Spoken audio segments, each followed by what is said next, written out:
안녕하세요. 불만창 기자들입니다. 자, 이제 스플릿된 K리그 1이 두 세상으로 나뉘어서 운영이 됩니다. 다들 알고 계신 대로 파이널 A, 파이널 B로 나눠진 상태죠. 이번 라운드부터 이제 본격적인 순위 싸움. 물론 뭐 우승팀은 가려지기는 했지만 네. 아시아 챔피언스리그 경쟁 남아 있고 무엇보다 이 파이널 B의 강등 경쟁 그 어느 때보다 치열한 상황입니다. 네, 어제 제가 미디어데이 다녀왔는데 그렇죠. 달랑 3명만 와서 되게 썰렁할 줄 알았어요. 근데 일단 포획 감독이 일단 말이 좀 많죠. 그리고 정종용 감독이 저는 평소에도 좀 유머 감각이 있다고 생각했지만 어제는 거의 폭발했습니다. 그 뜬금포 개그가 있잖아요. 갑자기. 그쵸? 갑자기 트는 거 방향. 네, 그 개그가 어제 빵빵 터졌어요. 그래서 막 황선홍 감독도 분위기 타서 같이 또 농담도 하고 그래서 정종용 감독 덕분에 뭔가 분위기가 좀 화기애애한 분위기였는데 왜 그럴까 생각해봤더니 목표가 없는 거예요. 네, 그 세 팀한테는. 일단 뭐 대전 같은 경우에는 지금 2위 어떻게든지 차지해서 첫 ACL 나간다. 이거는 뭐 목표라고 할 수 있지만 일단 우승이 걸려 있으면은 서로 약간은 좀 경계하고 좀 진지하게 흘러갔을 것 같거든요. 예, 근데 우승을 이미 확정을 한 상태에서 미디어 데이를 하니까 서로 존중해주고 그런 점이 상당히 좀 인상적이었던 그런 어제 미디어 데이였습니다. 아니 그럴 수밖에 없는 게 정경호 감독이랑 이제 통화할 때 파이널 B를 저희가 딱 봤는데 너무 지옥인 거야. 네, 네. 7등부터 다 떨어질 수 있는 상황이잖아요. 그치. 상대적으로 그 위에 있는 팀들은 그거는 이제 피했으니까 그치. 마음이 편한 거죠. 그 대전 같은 경우는 창단 첫 파이널 A 행이었고 지금 어느 때보다도 지금 ACL 엘리트 진출도 지금 가까워지고 있는 상황이기 때문에 걱정 1도 안 한다고. 네.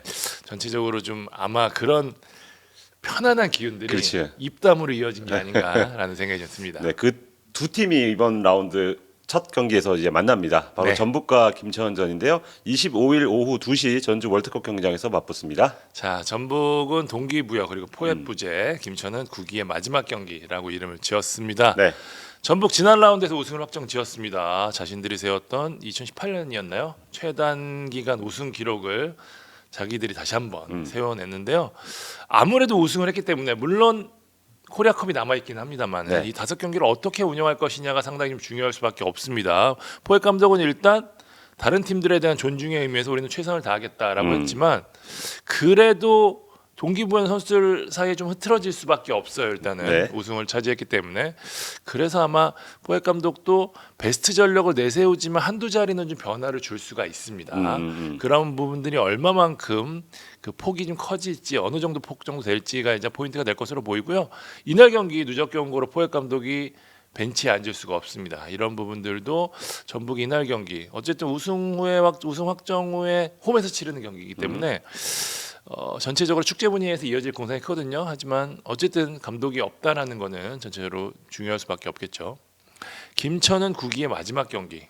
예, 이날 경기를 끝으로 김천 선수들이 전역을 합니다. 네, 28일. 네. 밑에 보시면 아시겠지만 지금 김천 결장자 현황 보면은 김희석 선수까지는 이제 계속 경기를 뛸 선수들이고 앞에는 9기 중에 이미 그 휴가를 말년 휴가를 떠난 선수들이 저 정도 됩니다. 네. 남아 있는 선수가 한 5명 정도 다 있는데 이동경, 그렇죠. 김승섭, 뭐 이런 이름이 오임표 뭐 이런 오임표. 선수들 최근에 경기를 뛰고 있는 박찬용 선수라든지 네. 이런 선수들이 이제 마지막까지 경기를 뛰고 갈 것으로 보이는데 전체적으로 그런 분위기들이 이번 경기에 어떤 영향을 미칠지 마지막으로 유종의미를 거두고 싶어 하겠지만 아무래도 어수선할 수밖에 없거든요. 지난 안양전이 대표적이죠. 그렇습니다. 네. 네. 그래서 이번 경기는 더더군다나 지금 만년휴가자들까지 대거 여기에 김희석 선수, 민경현, 임덕근 선수까지 출전이 애매한 상황이라 거의 엔트리를 어떻게 꾸릴지도 굉장히 중요한 변수가 될 것으로 보입니다. 일단은 김천은 2등을 지금 해보겠다라는 생각이거든요. 네. 예, 그러기 위해서는 이날 경기 일단은 전북이 그래도 우승을 확정 지은 상태에서 느슨한 상황이거든요. 김천 입장에서 이 부분을 노리지 않을까라는 생각이 듭니다. 전북 결정자 현황 보면은 꼼퍼녀 선수 다리를 다쳤죠. 네. 무릎 십자인대랍니다. 아이고야. 네, 꽤 장기 부상이 될 것으로 보입니다. 네. 일단 아직 한국에 남아 있기는 한데 이탈리아로 건너갈지 독일로 건너갈지 한국에서 수술을 받을지는 아직 결정이 되지 않았다고 해요. 하지만 한 내년 초까지는 경기 뛸 수 없을 것으로 보이고요. 김영빈, 김태현 선수는 여전히 출전 여부가 미지수인 상태로 제가 괄호를 표시해 놨습니다. 주요 전형 보면 올 시즌 2승 1패로 전북이 우위에 있습니다. 최근 9경기 맞대결 보면 3승 3무 3패로 팽팽했는데 특히 전북 홈 4경기 맞대결은 1승 2무 1패로 팽팽했다는 점. 김천이 전북을 만나면 잘했는데 홈에서도 전주성에서도 잘했다. 이런 네. 것도 굉장히 중요한 포인트가 될 것으로 보이고요. 전북 홈 지금 16경기 연속 득점 중인데 김천은 9경기에서 16실점이나 했더라고요. 김천이 최근 수비가 좀 좋지 않아서 지난 안양전도 마찬가지였지만 맞습니다. 이런 부분들이 좀 고심인 상황인데 전북의 화력이 이 부분을 넘을 수 있을지 중요한 포인트가 될 것으로 보입니다. 네. 키플레이어는 전북 전진우 선수 꼽았습니다. 지난 경기 못 뛰었잖아요. 누적 경고로. 네. 그러고 나서 이제 인터뷰에서 내가 득점왕 이제 좀 밀어달라 이런 얘기를 했었는데 이 부분이 전북의 굉장히 중요한 동기부여가 될 것 같아요. 우리 진우 한번 득점왕 만들어주자. 근데 이때 또 몰아주기 할 때 좀 안 되는 경향들이 좀 있잖아요. 이런 부분들이 복합적으로 어떻게 될 것인지 이게 좀 중요할 것으로 보이고 김천은 이동경 선수 지금 MVP 후보로도 올라와 있는 상황이잖아요. 이 마지막 경기에서 어떤 임팩트를 남겨줄지 자기의 울산에서도 잘했고 김천에서도 잘했고 어쨌든 이 전성기를 이어갔던 이 김천이라는 팀에 어떻게 보답을 할지 이 마지막 경기가 재밌을 것 같아서 이동경 선수 뽑았습니다. 네, 이동현 선수는 마음속에 현대가 더비를 치르겠네요. 그죠? 울산 복귀를 앞두고 그렇습니다. 내가 딱 전북 잡는 모습을 울산 팬들에게 좀 보여주고 싶어 할 것 같습니다. 예측을 한번 해주시죠. 저는 네, 무승부하겠습니다. 무승부. 네, 김천이 이 구기생들이 어찌 됐건 이 팀의 지금 핵심 멤버들이잖아요. 네. 마지막에 유종의 미를 거두기 위해서 굉장히 최선을 다할 것 같습니다. 아무래도 전북이 우승을 확정지었기 때문에 이 굉장히 열심히 할 것 같은 이런 동기부여는 좀 떨어질 수밖에 없을 것 같아요. 저는 그래도 전북 홈이라는 점 그리고 아무래도 홈 팬들이 많이 모일 텐데 그 앞에서 최선을 다할 것 같아요. 끝까지는. 그렇죠. 네, 그런 만큼 근소하게나마 전북이 승리할 것으로 그렇게 예상을 해보겠습니다. 자, 두 번째 경기입니다. 광주 안양의 경기 같은 시각 광주 월드컵 경기장에서 펼쳐집니다. 야, 파이널 B입니다. 네. B는 살짝 좀 복잡합니다. 예측도 복잡하고 내용을 좀 들여다보면 광주는 하스왕은 마지막 남은 자존심으로 잡았습니다. 두 팀이 7, 8위죠 지금. 네, 마지막까지 상스를 노렸지만 최종전에서 울산에 패하면서 결국 하스 2년 연속 하스로 떨어졌습니다.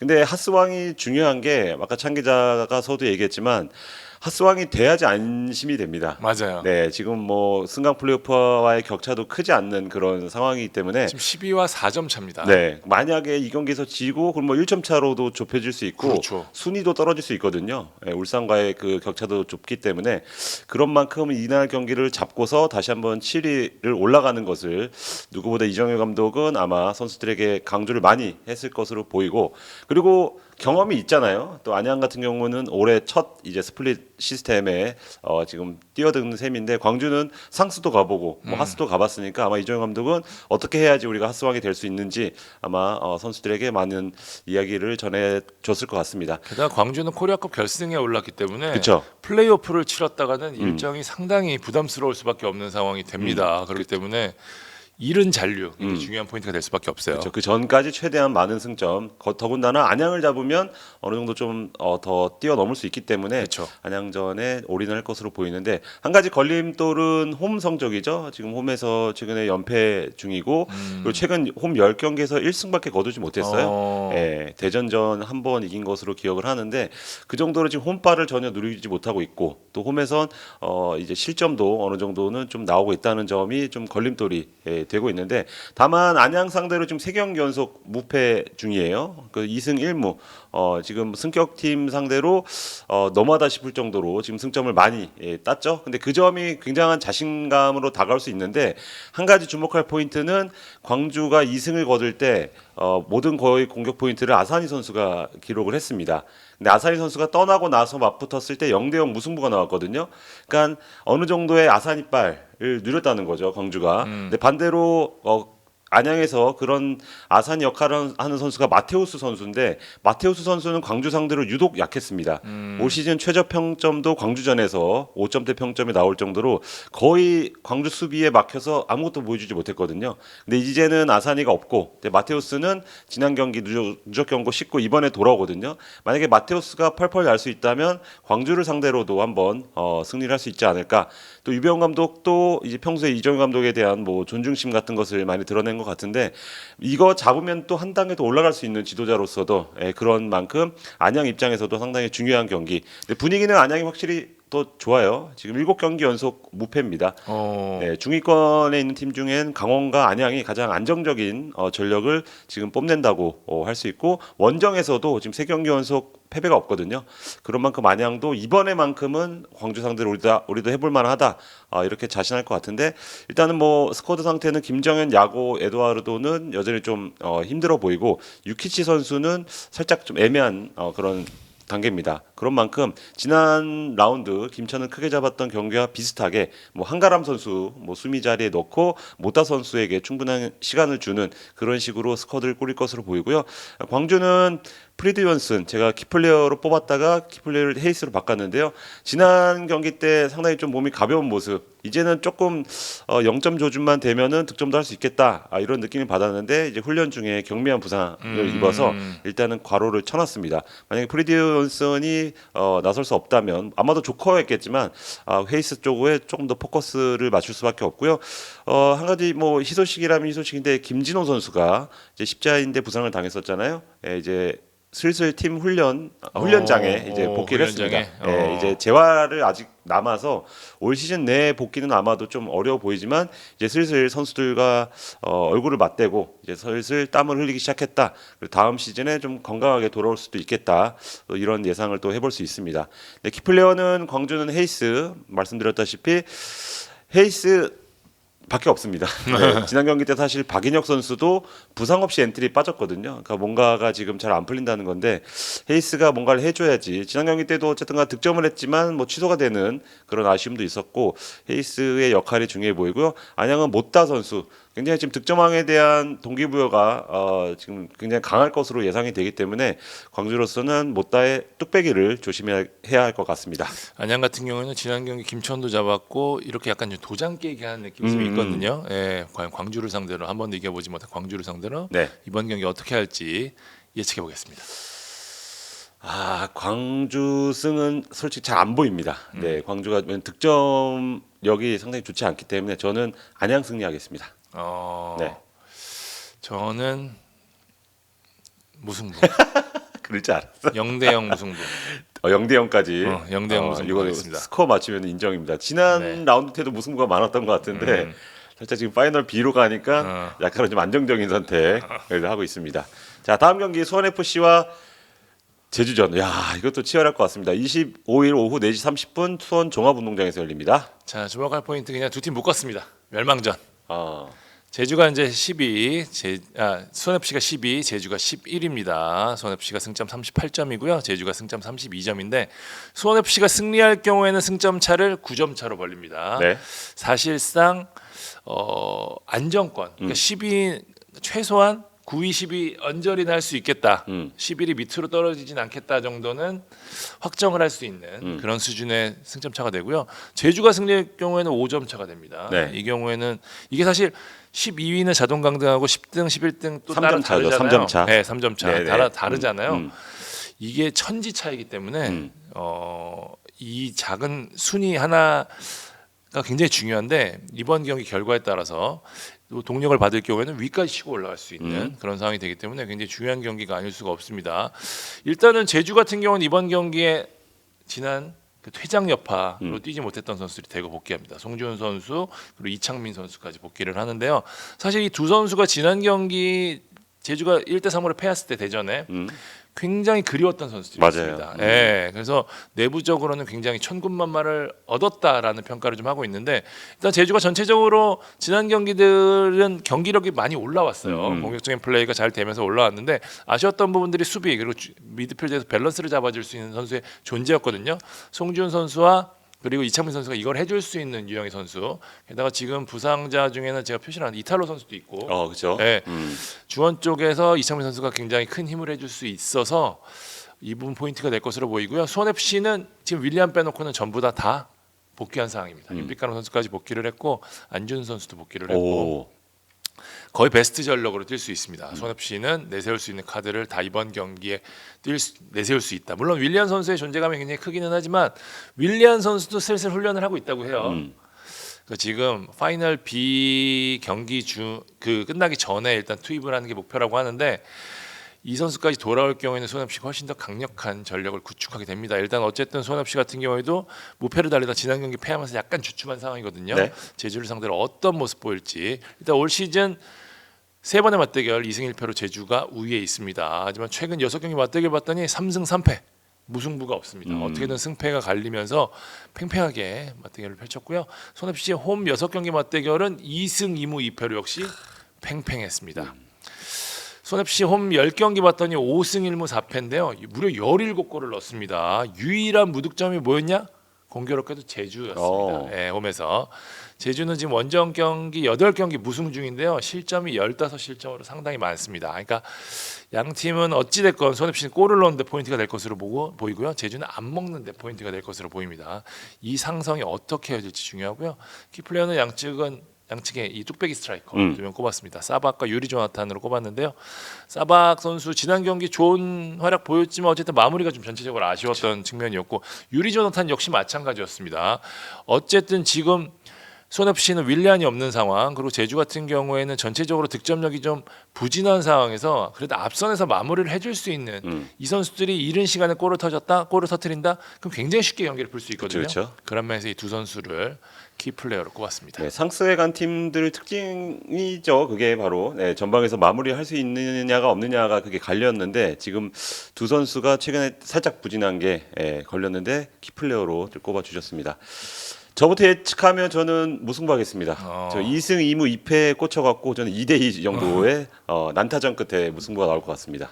저는 수원 FC. 수원 FC 승. 홈 경기에서 수원 FC가 승리를 거둘 가능성이 높다는 생각이 들었습니다. 특별한 이유는 없습니다. 또 지난 경기 때 제가 현장에 있었지만 그 아주 시끄러웠던 경기 그때 사박과 다시 제주 선수들이 이제 맞대결하는 점도 맞아요. 이날 경기의 포인트가 되지 않을까 싶습니다. 이날 경기는 퇴장이 몇 장 나오느냐도 굉장히 중요한 포인트가 될 것으로 보입니다. 네. 그러네요. 그 경기가 저거였구나. 그렇죠.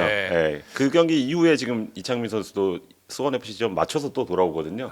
재밌는 경기가 될 것 같습니다. 제가 이 대본을 준비하다가 뭐가 빼먹은 것 같은데 그 생각을 빼먹었구나. 그렇죠. 만 기자가 정확히 잘 짚어줬습니다. 자, 울산과 대구의 경기 26일입니다. 일요일 경기 오후 2시 울산 문수 월드컵 경기장에서 펼쳐집니다. 네, 울산은 원팀 울산이 달라졌어요로 잡았습니다. 연승. 네, 리그와 ACL 포함해서 2연승. 뭐 리그에서도 지금 7연속 무승을 끊었죠. 그리고 여기다가 지금 2경기 연속 무실점이에요. 그러니까 뭐 막강 화력을 이용해서 뭐 이기는 것도 중요하지만 무실점에 저는 포인트를 잡아야 된다고 생각해요. 그 정도로 단단해졌다는 그렇죠. 뜻이죠. 단단해졌고 응집력이 생겼고 선수들끼리 뭔가 좀 신뢰를 해야지 저는 어느 정도 무실점이 나온다 보거든요. 또 공격은 개인 전술에 의존한다고 해도 수비는 어쨌거나 수비 전술, 수비 조직력이 상당히 중요하기 때문에 선수들 간의 케미가 조금 더 맞아떨어진 그런 모습이 최근에 좀 나오고 있습니다.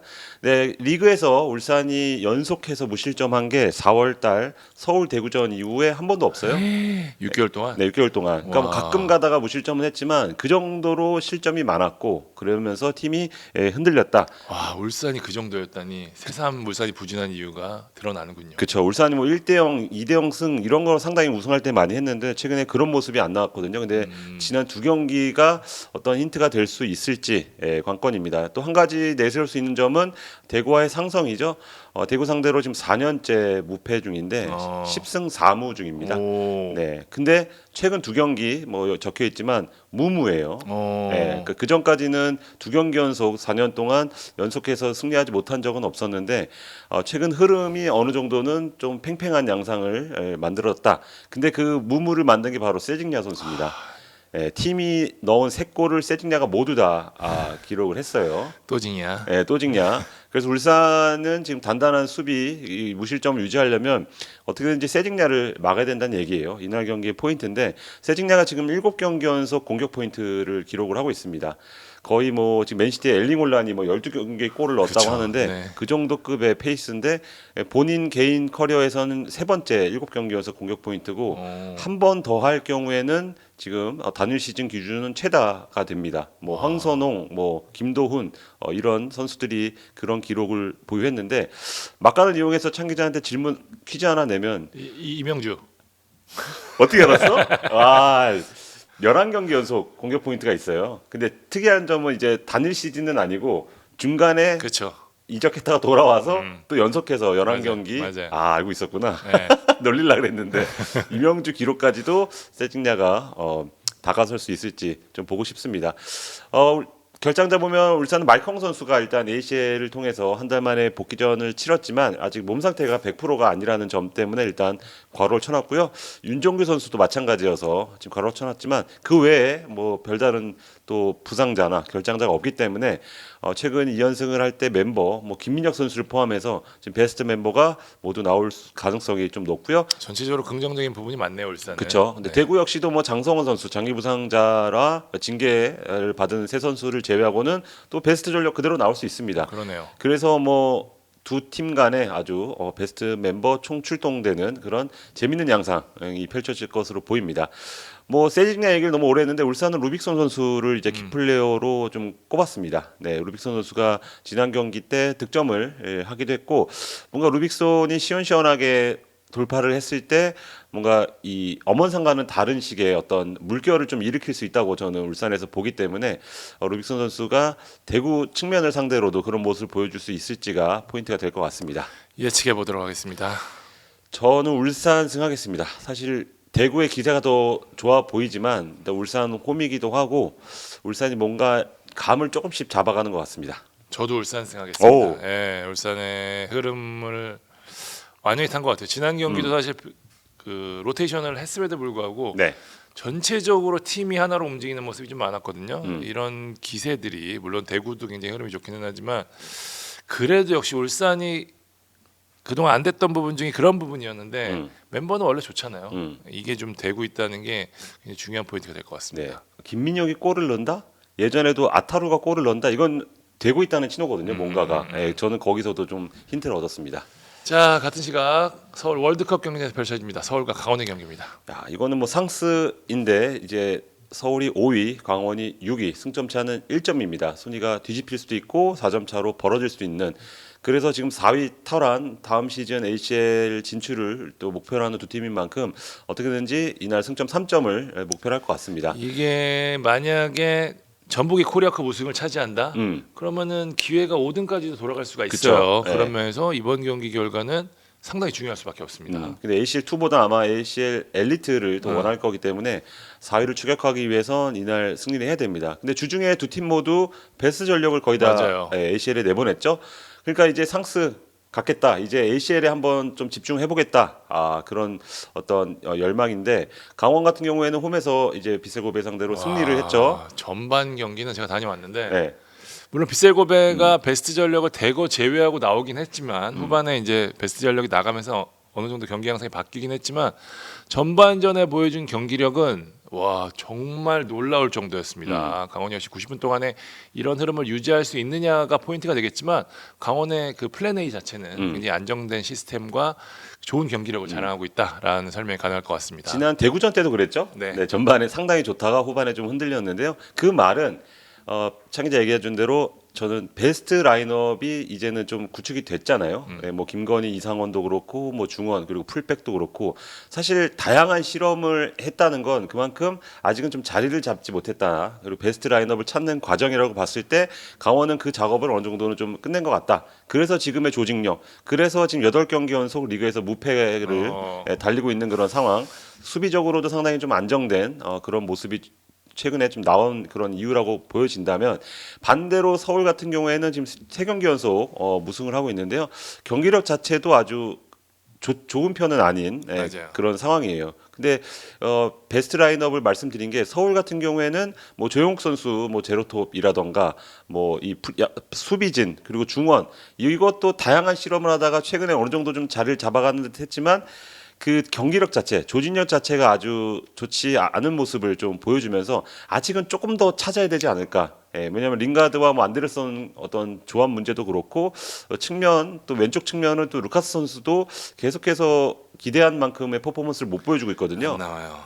그런 만큼 뭔가가 베스트 라인업이 어느 정도 구축이 돼야지 무패도 달리고 더 성적을 더 치고 올라갈 수 있지 않을까 이런 예상이 들어서 두 팀은 조금 결이 좀 다른 그런 최근의 모습을 좀 보여주고 있는 것 같습니다. 올 시즌 맞대결에서는 공평하게 1승 1무 1패를 거뒀어요. 서울이 홈에서는 지금 5승 3무 8경기 연속 강원 상대로 패하지 않고 있다. 요 점은 포인트로 잡을 수 있을 것 같고요. 결장자는 서울은 클리말라 선수 아직 복귀까지 좀 시간이 필요해 보이고 뭐 지난 경기 때 베스트 전력 나왔지만 뭐 조용욱 선수라던가 박수일 선수 같은 경우에는 이제 교체 명단에 포함돼서 경기를 안 뛰었거든요. 그 문선민 선수도 반 게임이 뛰고 아마 그 선수들을 중심으로 스쿼드를 꾸릴 가능성이 좀 있어 보입니다. 강원은 가브리엘, 김강국, 송준석이 모두 경고 누적으로 이날 뛸 수 없는데요. 뭐 가브리엘, 김강국 선수는 백업 역할을 주로 하는 선수라면 송준석은 지금 거의 대체 불가의 어떤 레프트백 역할을 혹은 레프트 윙백 역할을 많이 했던 선수인데 지난 경기에서도 환상적인 왼발 슈팅으로 그쵸. 비셀고 배전에서도 득점까지 기록했죠. 송준석 선수가 빠진 만큼 이 자리를 어떻게 메울지 홍철이 뛰겠죠. 아마 이기혁 선수 가능성도 이기혁 있고 선수도 있고요. 홍철 선수 아니면 뭐 3백 쓴다면 홍철, 이기혁 동시에 나올 수도 있고요. 아마 그렇죠. 굉장히 고민을 할 것 같아요. 근데 고민을 할 수밖에 없는 게 서울의 가장 날카로운 공격 루트가 왼쪽 김진수 선수의 크로스인데 최근 들어서는 또 조용욱 선수가 가장 폼이 좋거든요. 그래서 키플레이어도 뽑아놨는데 조용욱 선수가 최전방에 나오지만 약간 오른쪽으로 빠져서 그쵸. 플레이한 횟수가 많아요. 그러니까 거기를 어떻게 묶느냐가 좀 포인트가 될 것 같아서 이 강원의 왼쪽 수비가 상당히 좀 중요해 보인다. 근데 브루노 선수는 이제 훈련에 참여를 하기 시작했고요. 최병찬 선수는 조금 더 시간이 필요해 보입니다. 서울 조영욱이 키플레이어라면 강원은 김건희 선수로 하겠습니다. 결승골.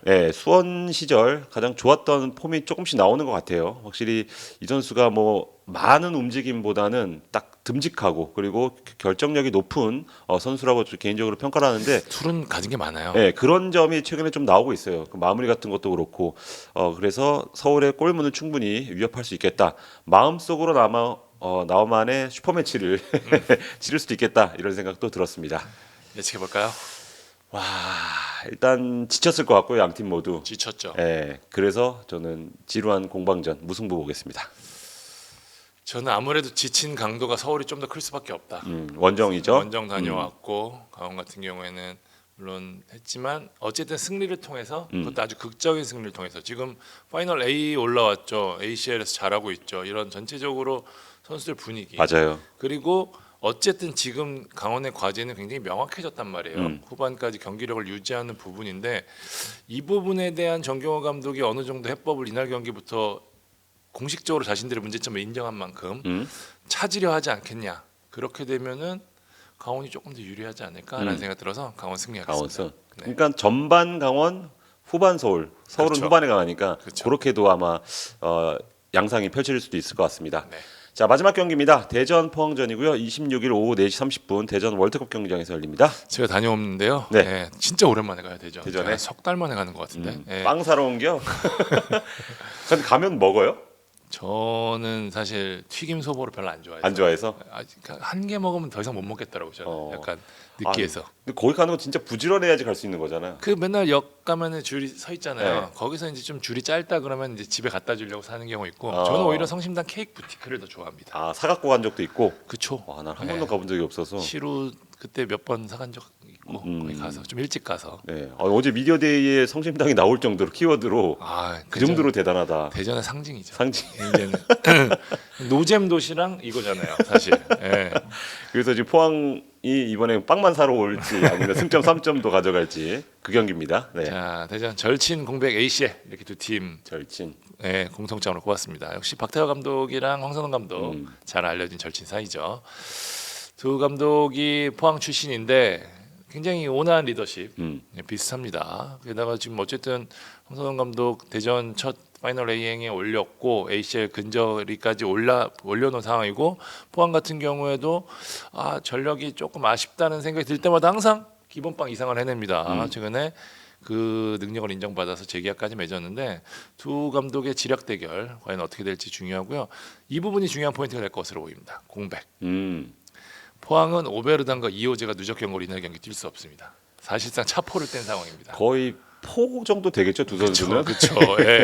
굉장히 중요한 두 선수가 빠지기 때문에 포항은 굉장히 머리가 아플 것 같고요. 대전 같은 경우에는 기존 자원들 밥신 이창근의 하창래 선수가 누적 경고로 뛸 수 없는 상황인데 하창래 선수 자리는 지난 경기에서 뛰지 않았다 안톤 선수가 들어가면 되기 때문에 안톤 김민덕 라인이 아마 유지가 될 것으로 보입니다. 포항은 과연 이 공백을 어떻게 할 것이냐. 일단 오베르단 자리는 김동진 선수가 유력합니다. 김동진 선수가 뭐 오베르단 혹은 기성용 자리로 뭐 심심치 않게 메웠기 때문에 뭐 상관없지만 이호재 선수 자리는 사실 좀 고민이 될 것 같아요. 스타일상으로만 보면 조상혁 선수인데 조상혁 선수가 지금 싱가포르 원정에 갔습니다. 제가 오늘 저희가 목요일날 찍고 있어서 이날 경기까지 반영이 되지는 않지만 ACL2까지는 어쨌든 조상혁 선수가 그 경기에서 많이 뛰었다. 그럼 이날 경기 부담스러울 수밖에 없거든요. 네. 이러면 이제 조르지 원톱에 둔 다른 전술적 변화를 통해서 아마 박태하 감독이 답을 찾아야 될 것 같은데 일단 현재로서는 대체자는 좀 애매한 상황이다. 그러면서 이제 공격 쪽에 좀 아쉬움이 있을 수밖에 없는 상황. 이날 경기 중요한 이유는 역시 ACL 때문입니다. 대전이 이날 경기를 잡는다.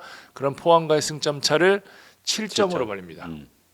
사실상 ACL 엘리트 진출을 어느 정도 이제 거의 이제 손에 요 정도까지는 AC까지는 가는 거죠. 이제 AC까지는. 여기까지 잡게 되는 건데 포항이 승리한다는 1점 차입니다. 그럼 어떻게 될지 몰라요. 이 결국에는 3위 싸움이 중요하기 때문에 김천 뭐 제칠 수도 있겠지만 이 싸움에서 굉장히 중요한 포인트가 될 수 있는 경기라 아마 양 팀이 정말 사력을 다해 이번 경기를 준비할 것 같습니다. 올 시즌 세 번의 맞대결 2승 1패로 대전이 우위에 있었는데 재밌는 게요. 원정 팀이 모두 승리를 했고요. 승리한 팀은 모두 3골씩 넣었어요. 개막전 기억나네요. 3대 0, 3대 0, 3대 1 이렇게 됐거든요. 대전 홈 13경기 맞대결은 10승 3무로 포항 우위에 있습니다. 2006년 10월 이후로 포항은 한 번도 대전 월드컵 경기장에서 진짜로? 진 적이 없습니다. 사실 대전이 오랫동안 포항을 못 이겨 왔었는데 그때 징크스를 개막전 때 깼었고 와. 하지만 대전 홈 징크스는 아직까지 깨지지 않았다. 이날 경기 깨질지 여부가 굉장히 중요할 것으로 보이고요. 대전 지금 홈 4연승 중입니다. 11골에 6실점 중이고요. 포항은 원정에서 2승 2패 3골 넣었는데 4골 내줬습니다. 골이 많이 안 나왔네요. 네. 과연 이 상성이 어떻게 될지도 중요한 포인트가 될 것으로 보이고요. 키플레이는 양 팀의 가을 남자들로 꼽았습니다. 대전 뭐 마사 설명이 필요 없죠. 지금 뭐 최고의 활약 펼쳐주고 있고요. 포항은 지난 경기 마수고리 골로 왔던 준익료 선수. 사실 준익료 선수가 가을 들어서 경기력이 상당히 좋았어요. 계속해서 좋았기 때문에 사실 뭐 단발성으로 넣은 골이라고 보다는 그 동안에 이제 응축시켰던 걸 이제 폭발시킨 거거든요. 네. 이럴 경우에 어떻게 되냐? 기세가 이어가는 경우가 축구에서는 상당히 많습니다. 주니어 선수가 터져질 경우에는 이 앞서 말씀드렸던 오베르단과 이호재 선수의 공백도 외울 수 있기 때문에 포항은 이 선수에 대한 발끝이 상당히 주목할 수밖에 없는 상황입니다. 네. 그리고 포항 결장자 이제 완델손 선수도 그렇죠. 네, 완델손 선수도 올 시즌 복귀는 좀 살짝 좀 어려워 보이는 그런 상황입니다. 네. 예측할까요? 예측해야 되는구나. 저기서 흔들리네요. 대전 홈에서 포항이 강했다. 근데 포항은 이런 상성은 거의 따라가거든요. 근데 오베르단 이호재가 대전승 하겠습니다. 둘이 크다. 오베르단이 크다. 예. 저는 황선홍 감독이 올해 아주 많은 징크스를 작년부터 깨고 있거든요. 네. 이 대전 월드컵 경기장 포항 징크스를 깰 때가 됐다. 최근 기세를 놓고 봐도 대전이 훨씬 우위에 있지 않을까라는 생각이 들어서 대전 승리 저도 하겠습니다. 네. 자, 34라운드 프리뷰해봤습니다. 이번 라운드도 어떤 드라마가 펼쳐질지 저희도 기대하면서 지켜보도록 하겠습니다. 네. 그리고 날씨가 많이 추워졌습니다. 낮 경기죠 이제 계속. 네. 방한 준비를 철저히 하시고 어젠 춥더라고요. 현장에 가시기를 바라겠습니다. 자, 지금까지 뻘만찬 기자들이었습니다. 감사합니다. 감사합니다.